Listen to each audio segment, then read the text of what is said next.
start with, I think ladies should go first. So on your left, you have a Waves, Vivian Fraser, over there with her student.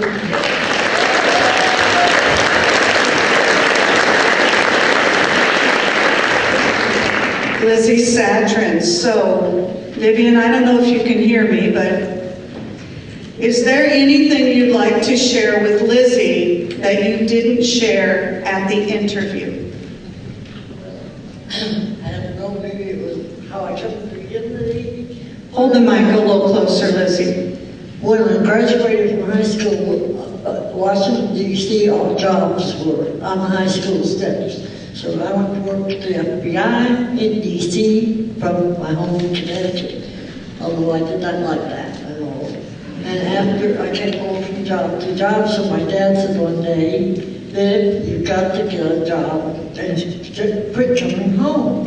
So he said, so I guess a lot of you have the same thing. Anyway, Dad said, "Well, join the military." And I thought, well, good Lord, good. So anyway, I heard the ways. I thought, well, they got the prettiest uniforms, so I just took it on. However, in that, I was not quite 20 years old yet. I had to wait a whole year to go in, and I worked every 2 years, minute of it. And when my fiance came back from overseas, we were engaged. He had to go home because he was out of the service. I had to stay for another whole month, which was kind of hard. I was in Ohio and he was in West Virginia.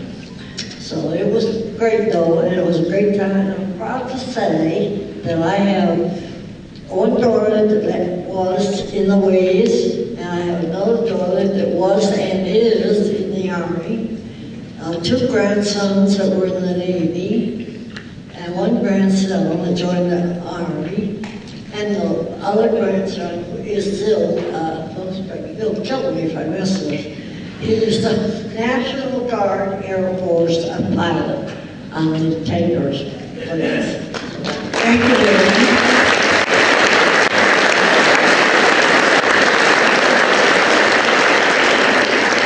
Okay, Lizzie, this is for you. What is the most important lesson you took away from your interview with Vivian? Oh gosh. Okay, well I have to say first of all that this was the funniest interview that I've ever had in my life. And it was also the first interview that I've had with a woman, which I've had 16 interviews total as of this year. And so it was really interesting to hear her perspective of the war and the jobs that she had to do. So I really enjoyed it. I was laughing so hard the entire interview. My cheeks hurt so bad for weeks afterwards because it was so much fun. Thank you.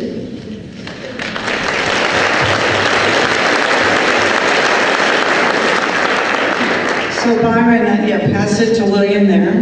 It says William Robinson and his student Byron Albuja from Kyrene Acamel Middle School. So we have a middle school here.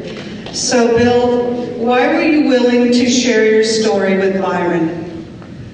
Well, I'm very happy that he asked to do my interview. Because not too often people want to talk about history within the military. I was very proud and honored that he wanted to ask me questions about my service and my family within the service. So I was very proud that he took the opportunity to do that. Thank you.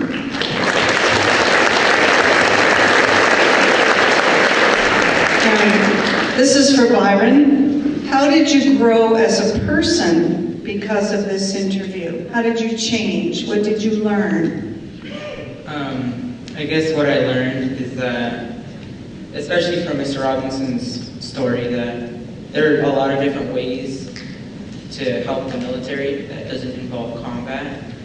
And I think that's, like, I can't really find the words right now, like on the spot, but it's very respectable that he tried for the Air Force and in the medical field, so that's what I learned.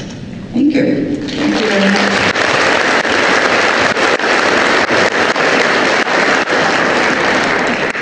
So this is Admiral Vern Clark.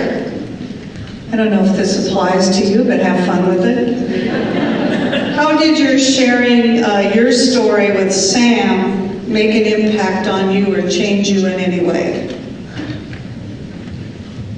Well, that is a wonderful question. The thing that sticks out in my mind the most, and I guess it's fair to say, Sam, I've been interviewed a few times.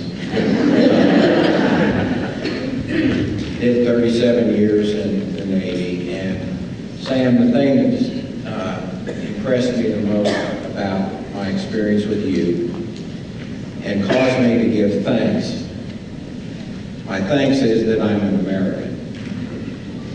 And my generation has a tendency sometimes to reflect and wonder if the next generation is going to be as good enough for America.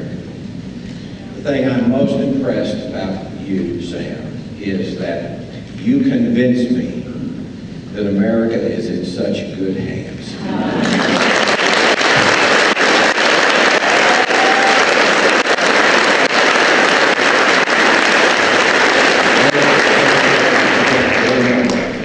So, he sat through this long interview, and there was a lot to go over.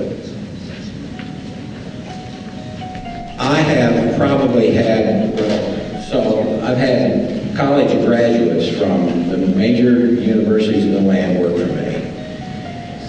And they often get the words down on the paper. But what they don't get is all the feeling and the subtleties that go along with the story. Honestly, in my entire life, I was shocked when I read your article the first time. The manner in which you were able to grasp all these details and the articulation, Sam, was just fabulous. Now, I know they're arguing about who gets you, whether it's Duke or if it's Johns Hopkins or whoever it is. But whoever it is extremely fortunate because you are a wonderful example of what we produce in the United States of America, and that's the greatest kids in the world.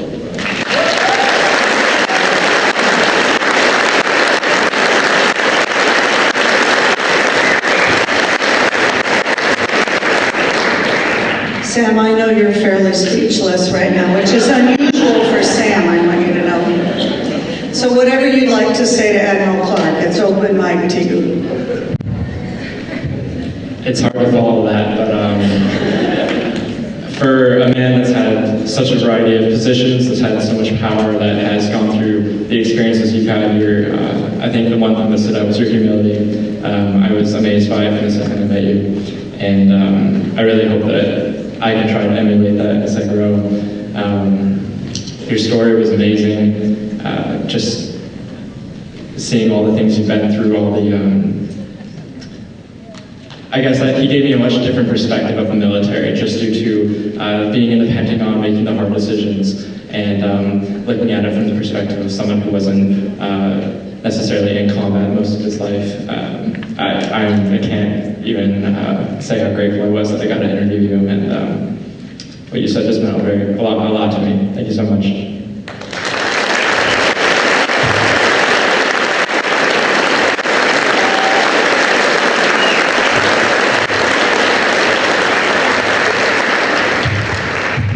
I think we have a request here. Well, Vivian, did you want to say something else? Just one more thing. I know I will soon be one of the past, but so are the ways. We are no longer women accepted for volunteer emergency service. It took me a year and a half to know what those 4 letters stood for, but I found them. Anyway, we are now all part of any woman in the military. Thank you.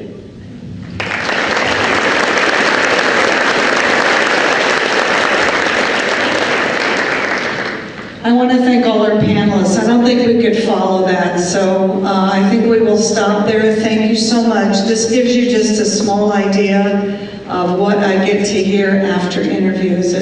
I've heard this, it's beautiful, and that's what drives me when there's a lot of work to do, is knowing how important these connections are. Thank you all so much.